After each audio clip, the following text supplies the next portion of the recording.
Une menace qui en dit long sur le dysfonctionnement de nos institutions de façade. Et la Cour pénale en est là un bel exemple de ce dysfonctionnement. Les menaces sans précédent des États-Unis contre la Cour pénale internationale ne font là que nous reconforter dans notre approche. Quand on dit cette Cour n'est là que pour blâmer les plus faibles d'entre nous, et en particulier les Africains. S'il faille encore s'en tenir à nos dictateurs, véritables marionnettes pions qu'on punit pour n'avoir su remplir là leur engagement de la haute trahison de ceux qu'ils prétendent la défendre. Sur un plan géostratégique, c'est un cauchemar pour le monde de se retrouver face à cette dualité qui trahit le fond par la forme, oui, qui trahit le fond de l'affaire. Le monde n'a jamais été aussi juste que dans ses textes, mais au fond, rien n'a véritablement changé. Il continue là, à nous narguer par des formules et des textes qui ne sont là que pour nous endormir. Oui, pour nous endormir.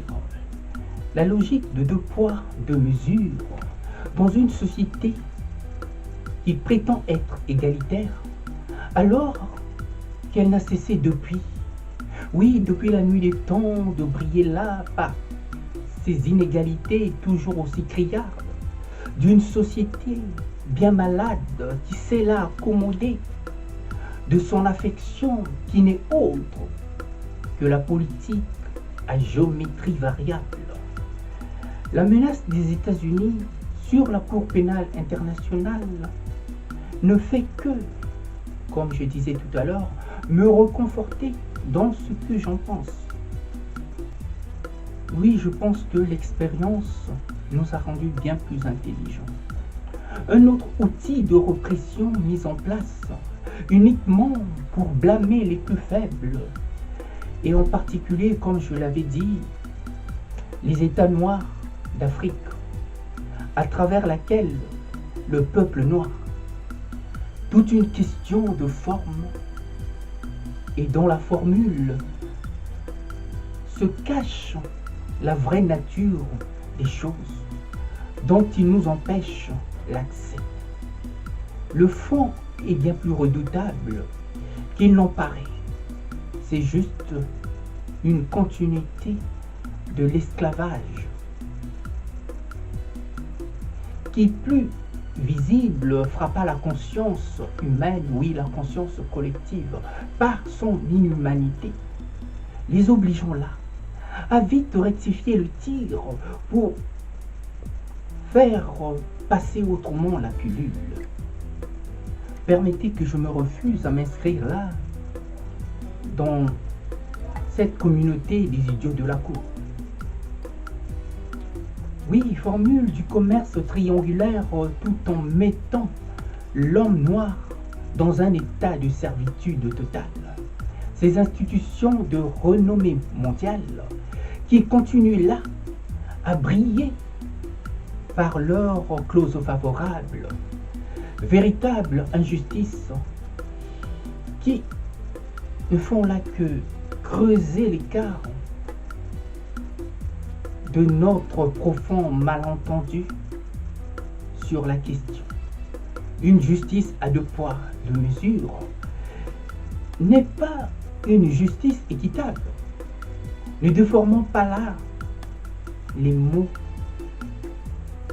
Et pour suffisamment bien faire, nous devrions nous attarder, nous attaquer à certains mots discriminatoires tels que la race. Cette catégorie de classement de l'espèce humaine selon des critères morphologiques ou culturels sans aucune base scientifique dont l'emploi est au fondement des divers racismes et de leurs pratiques. une classification sur les critères apparents, couleur de la peau surtout. Cette thèse, soutenue tout au long du XIXe siècle, a été aujourd'hui rejetée, oui rejetée, par la percée des progrès de la génétique. La bonne chose à faire serait simplement de retirer du dictionnaire toutes ces expressions malveillantes, à commencer par la race, qui donnent à profusion et surtout prête à confusion. Le noir devient victime d'une société qui refuse de reconnaître ses erreurs du passé pour ne pas perdre de son superbe qui ne tient plus qu'à une illusion. Nous n'allons pas refaire ce monde sur des tissus de mensonges, mais bien plus sur une véritable prise de conscience qui nous logerait, oui, qui nous logerait tous à la même enseigne. Pour le moment, ce qui se passe relève simplement de la honte, et j'en suis bien peu fier. Oui, peu fier de tous ces dirigeants qui entretiennent là la langue de bois en jouant double jeu, là où ils auraient pu dire les choses clairement et simplement. Je crois que la politique a trahi nos valeurs par le jeu d'alliances et d'intérêts. Et les institutions phares ont perdu là leur âme. Oui, toute cette crédibilité auprès des peuples de ce monde.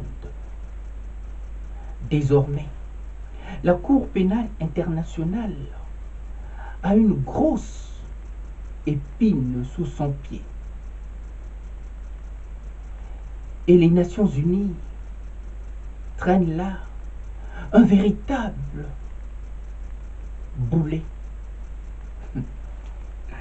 Dans cet écart qui ne cesse depuis de se creuser entre les parias et les intouchables. Comprenez là que je sois autant remonté sur cette injustice qui nous blâme, nous blesse. Il n'y a qu'à voir comment est constituée les Nations Unies par son organigramme. Le culte et la culture n'en font qu'un au point de nous avoir pris là en otage. Oui, nous sommes les victimes et prisonniers d'un système, les victimes et prisonniers des conflits d'intérêts qui font la tache d'huile sur la conscience humaine. À bon entendeur, salut.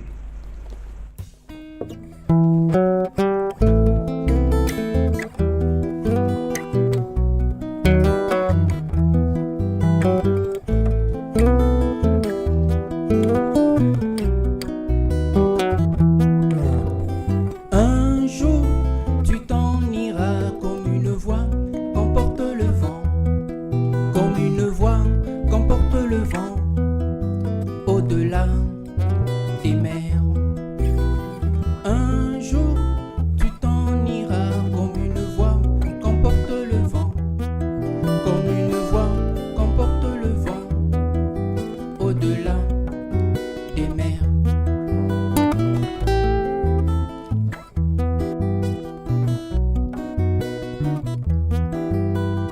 Une voix, sans foi, une loi, sans toi, mais une foi, sans loi, pour une fois, sans toi, mais une foi, qui cherche sa voie par la croix, mais une foi, sans loi, pour une fois, sans toi, mais une foi, qui cherche à savoir.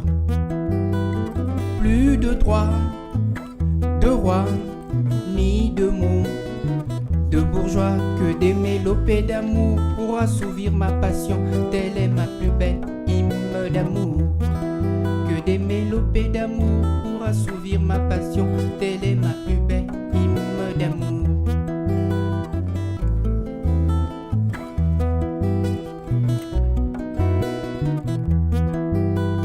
Un jour, tu t'en iras comme une voix qu'emporte le vent, comme une voix qu'emporte le vent, au-delà des mers. Un jour, tu t'en iras comme une voix qu'emporte le vent, comme une voix qu'emporte le vent, au-delà des mers.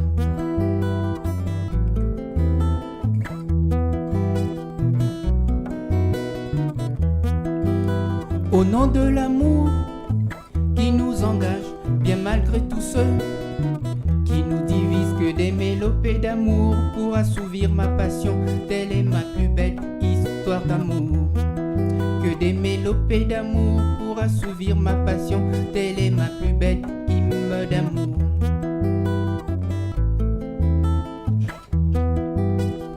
Une loi sans toi, mais une foi sans loi, pour une fois sans toi, mais une foi qui cherche à savoir par la croix, mais une foi sans loi, pour une fois sans toi, mais une foi qui cherche à savoir.